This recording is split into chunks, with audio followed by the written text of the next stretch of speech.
Hello, Namaste, Salam Alaikum, Sasrikal. Welcome back to another session with your Vahchef at VahRehVah.com. The dish we are going to learn today was requested by a little girl who came to my studio yesterday, saying that she loved Malai Kofta and she said whenever she goes out to a restaurant, she always ordered Malai Kofta. And she asked me, "Hey chef uncle, will you teach my mom to cook it?" I felt so helpless. So for all those moms out there who wants to get brownie points with your kids and be super mom and super chef, here is a rich dish for special occasions. What is a kofta? Kofta is nothing but round soft ball of either minced meat or mashed vegetables that have been seasoned with spices and cooked. Malai, of course, refers to the creamy sauce that these koftas are dipped in just before serving. Forget about the gravy for now. Let's just get these koftas right. A lot of people make the biggest mistake with the kofta. When you say Malai Kofta, you're usually referring to paneer or cottage cheese koftas. Let's learn to make the kofta balls first. You need 1 cup of boiled and lightly grated vegetables. You can use carrots, beans, peas or sweet corn or any kinds of vegetables. 1 cup of grated paneer, 1 cup of boiled and grated potatoes, chopped green chilies, coriander powder, cumin powder, red chili powder, chopped nuts, chopped coriander, salt and little corn flour or all-purpose flour, oil to fry. When I was a student, I tried making koftas with just paneer.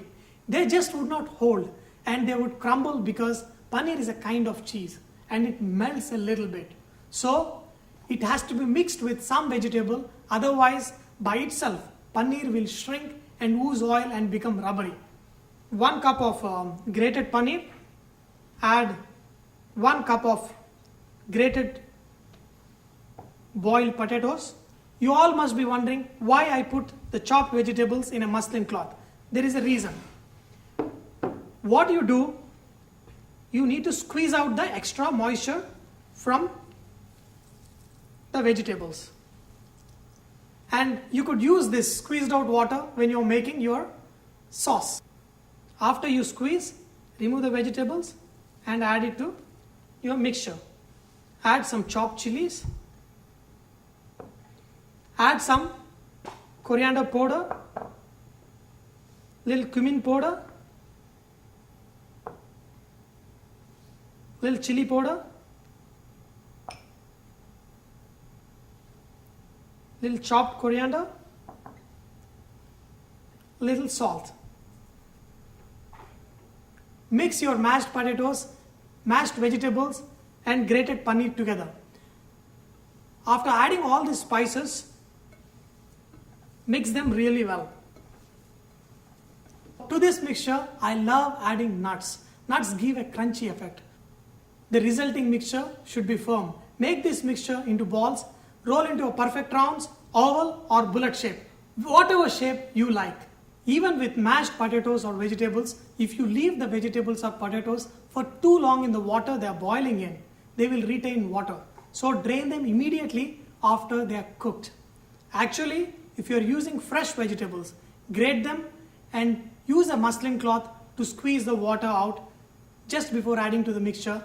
You really don't need to saute the grated vegetables for 2 reasons. The oil used for sauteing will not allow the vegetables to bind with the paneer easily. And you are anyway going to cook the vegetables when you're frying the koftas. So you can use partially boiled and grated and squeezed vegetables. After your koftas have been rolled, just take some corn flour or all-purpose flour and just roll your koftas in them.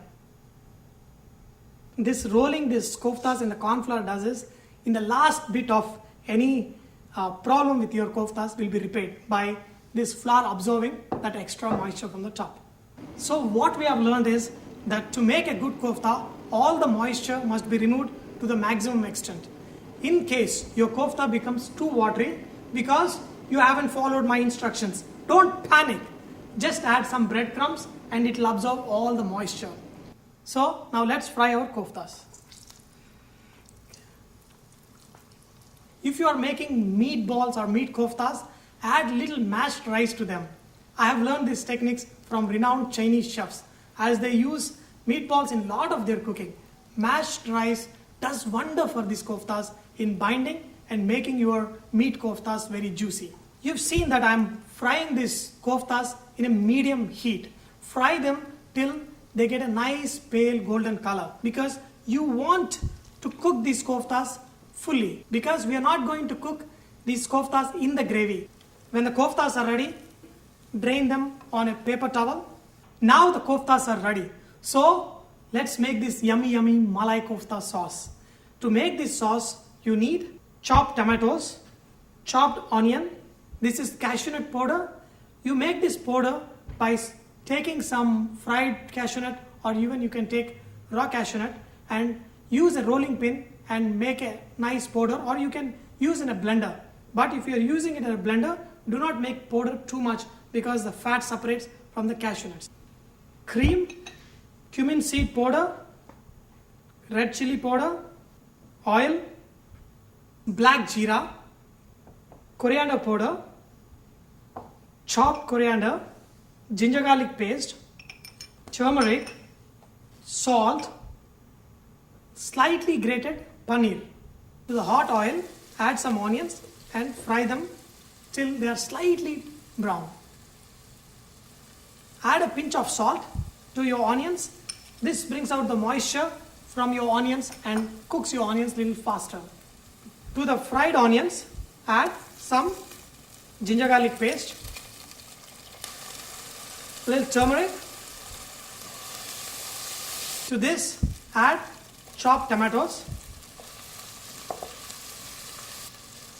Add little chili powder, little cumin powder, some coriander powder. If your mixture is getting a little dry, add some water. Cook this mixture till your tomatoes are nicely cooked, and then put all these ingredients into your blender and make a nice paste. Pour some oil in the same pan and add some black cumin. That's called sahi jeera. When your cumin crackle, add the blended paste to it.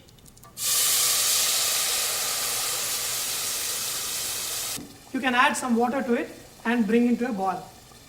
And always remember that there will be a froth like thing that will float on top when you add your little ingredients that have not been cooked. Once these ingredients are cooked, this froth turn into fine droplets of oil, and add cream to this sauce. After you add cream, just bring it to a boil and add some cashew nut powder. Very gently add the koftas to this sauce because they are very delicate, and put off the flame. The heat in the sauce is enough for the koftas to absorb the juices from the sauce. Just before finishing, sprinkle some garam masala and chopped coriander on top of the dish. Serve this delicious dish with hot naan or jeera rice, and you will have your guest going with their eyes closed.